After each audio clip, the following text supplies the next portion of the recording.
생존에 꼭 필요한 콜티졸, 사업상 스트레스와 집안의 걱정거리 등 여러 가지 고민으로 외쳐오던 사람이 하루밤새 갑자기 머리가 하얗게 변하는 경우가 있다. 이것은 왜 그럴까? 스트레스가 장기간 지속되면 뇌하수체는 HTH 생산에만 몰두하여 다른 귀중한 호르몬 생산을 소홀히 하게 된다. 즉, 정소와 난소를 자극하는 호르몬과 성장 호르몬, 모발의 흑색 색소를 충분히 생산하지 않는 것이다. 머리에 흑색 색소를 충분히, 내 같은 경우가 예전에 좀 이런 경향이 있었지 않을까. 많은 스트레스를 받았었으니까요. 이 때문에 흑색 색소를 충분히 생산하지 않는 것이다. 이 때문에 난소와 정소는 위축되고 키의 성장을 멈추며 검은 머리는 하얗게 된다. 더구나 콜티졸이 계속 방출되면 면역력도 떨어진다. 그러면 콜티졸은 나쁜 호르몬일까? 결코 그렇지 않다. 신체에 유해한 물질을 굳이 호르몬으로 만들 리는 없다. 콜티졸이 없으면 저혈당과 저혈압이 되어 마침내 혈액순환이 멈추게 된다. 콜티졸이 없으면 우리는 죽는다. 예를 들어 생기를 준 것을 방치하면 약해져서 죽지만은 콜티졸을 주사하여 두면은 오랫동안 생존한다. 콜티졸은 사람을 포함한 포유류의 생존에 없어서는 안 되는 호르몬인 것이다.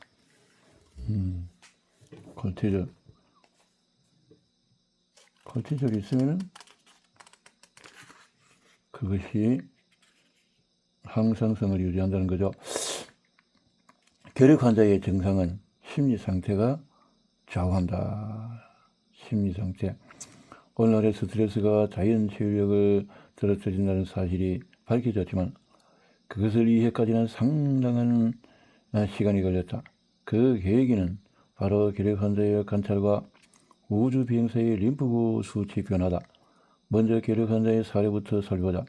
결핵은 20세기 초 일본에서 맹위를 떨치며 많은 사망자를 낸 죽음의 병이다. 일본 오사카에서 폐결핵 환자를 치료하던 이시가미 토오르는 환자의 증상이 어떤 때는 예상보다 악하다고, 어떤 때는 예상보다 호전된다는 사실을 알게 되었다. 환자의 심리 상태가 감염증의 치료 과정에 강력한 영향을 끼친다고 이시가미 의사는 확신했다. 결핵은 가늘고 긴 막대기 형태의 결핵균이 일으키는 감염증임을 알고 있었기 때문이다. 정신신경 면역학이 아직 탄생하지 않았던 당시에는 이 현상을 과학적으로 설명할 수는 없었다. 그럼에도 1919년 그는 과감하게 결핵 환자의 증상은 환자 본인의 심리 상태가 크게 좌우한다는 논문을 결핵 전문지에 발표했지만 크게 주목받지는 못했다. 현대의 생명과학 지식을 활용하면 이 불가사의하게 보였던 현상은 다음과 같이 이해할 수 있다. 희망이 있는 사람은 뇌가 활성화되어서 교감신경과 부교감신경의 균형을 이루고 3일째 균형이 갖춰져서 자연치유력을 활성화한다. 특히 강화된 면역계통이 결핵균을 또 격퇴시킨다. 반면에 낙담과 실망은 강력한 스트레스가 되어 뇌를 직접 공격해서 교감신경과 부교감신경의 균형을 무너뜨린다. 그러면 3일째의 균형이 무너지고 면역계통이 약해져서 결핵균이 증식하여서 상태는 더 악화된다. 환자 자신의 심리상태가 치유력을 좌우하는 것이다. 심리상태가.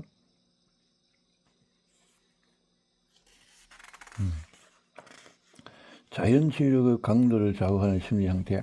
다음은 나사 미 항공우주국의 의료연구팀이 조사한 우주비행사의 림프구 수치인데 이것은 심리상태가 면역계통의 강력에 강력한 영향을 끼친다는 점을 데이터에 근거해서 발표한 최초의 연구다. 1972년 나사의 크레이그 피셔 박사는 우주 비행사의 림프구 수치 변화를 조사했는데 출발하기 전과 귀환한 당일의 우주 비행사의 림프구 수치는 감소했지만 귀환한 후 하루가 지나자 다시 상당히 증가했다. 이 사실로 보았을 때 육체적이고 정신적으로 고도로 단련된 우주 비행사라도 우주 비행이라는 미지의 공간으로 떠나는 여행은 엄청난 스트레스로 작용하여 면역 계통이 강력하게 억제된다는 사실이 밝혀졌다. 그 후에 연구에서 우주 비행사의 림프 수치 변화를 더욱더 심도 있게 조사했는데 가장 스트레스가 높은 대기권 재도입 때만 백혈구와 호중구의 수치가 증가했다. 생명을 위협할 정도의 강력한 스트레스 때문에 면역력이 일시적으로 강해진다는 사실은 합리적이다. 또 면역력의 강도는 림프구 수치뿐만 아니라 바이러스와 반응하는 림프구가 얼만큼 또 분열 증식하는지로도 알 수가 있다. 우주 비행사가 지구로 귀환한 후 3일간 림프구의 분열 증식하는 능력이 저하되었던 것이다. 우주에 있는 동안 우주 비행사의 면역력은 그만큼 약해져 있었다. 긴장해서 스트레스의 강도를 측정하다. 스트레스는 자연 지휘력을 떨어뜨리지만 스트레스 없이 인생을 살아갈 수는 없다. 할 일이 없어서 한가하게 살아가는 인생은 외형적으로는 그럴듯하게 보이지만 실상은 그렇지 않다. 과로도 또 스트레스지만 그 반대로 할 일이 없는 것도 엄청난 스트레스가 된다.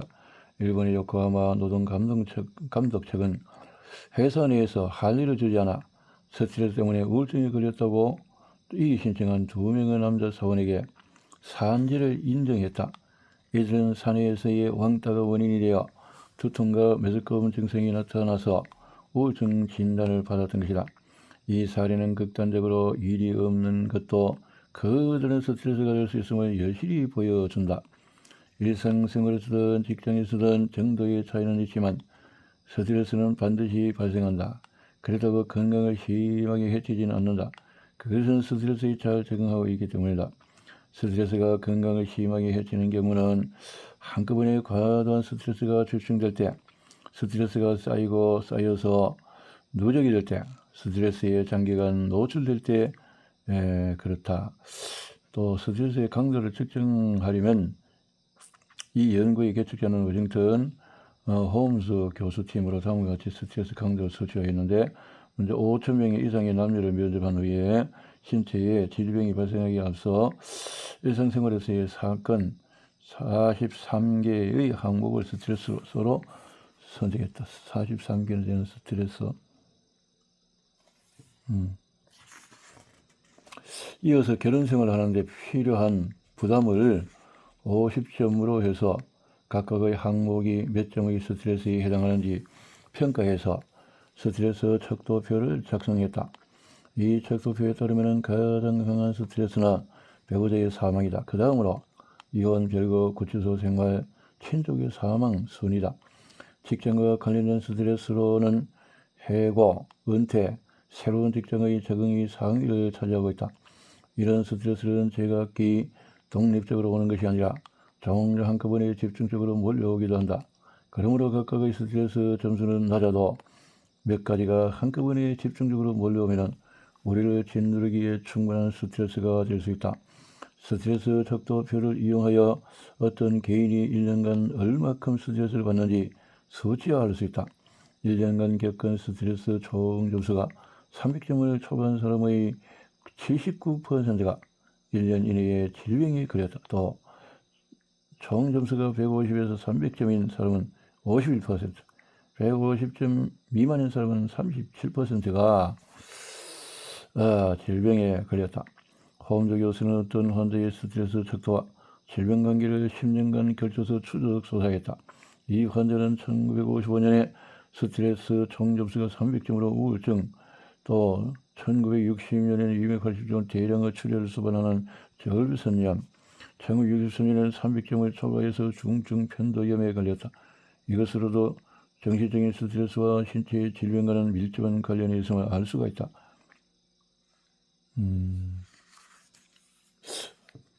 스트레스 강도에 대해서 자, 100을 수치로 해서 이렇게 표시를 했네요. 수치.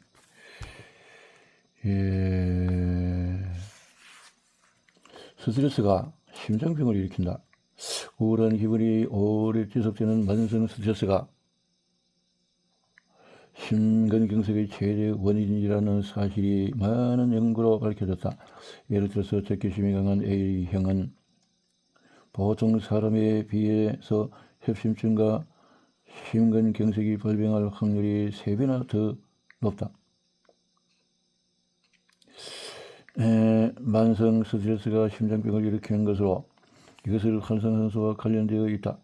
또 직장에서 대인관계와 가정 내에서 트러블 등 만성 스트레스가 있으면 위험과 위궤양이 발생하기 쉽다. 이것은 스트레스로 발생한 활성산소가 위점막세포를 공격하여 파괴하기 때문이다. 이 사실로 활성산소가 심장병을 일으킨다는 시스템도 이해하게 되었다. 먼저 활성산소가 혈관을 보호하고 있는 내피세포에 손상을 입혀서 염증을 일으킨다. 그 다음에는 염증을 발견하고 면역세포의 하나인 매크로파지가 몰려온다. 더욱이 활성산소는 LDL을 산화시키고 또 산화된 LDL을 매크로파지가 먹어서 치워서 주룩주룩 살이 찌면 동맥벽에 계속 축적이 돼서 혈관을 좁히고 탄력도 저하된다. 그러면 동맥경화가 발생하여서 혈압도 올라간다. 그리고 최종적으로는 심장마비로 쓰러진다. 심장병의 주된 원인은 만성 스트레스다. 콜레스테롤은 보조 역할에 지나지 않는다. 아무리 콜레스테롤 수치를 낮추는 약을 복용해도 심장마비를 줄일 수 없는 것은 바로 이 때문이다. 활성산소.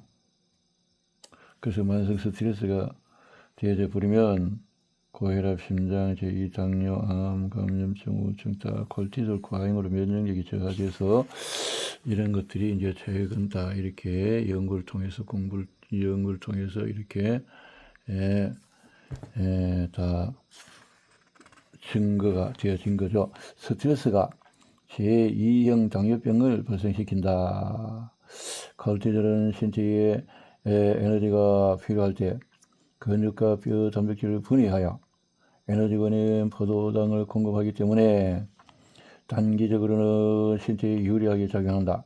그러나 콜티졸 수치가 오랫동안 상승하면 고혈당이 되고 당뇨병도 쉽게 발생한다. 워싱턴 대학의 피터 비타리아 교수는 만성 스트레스가 인슐린 효과를 나쁘게 하여 제2형 당뇨병을 발생시키는 위험인자라고 밝혔다.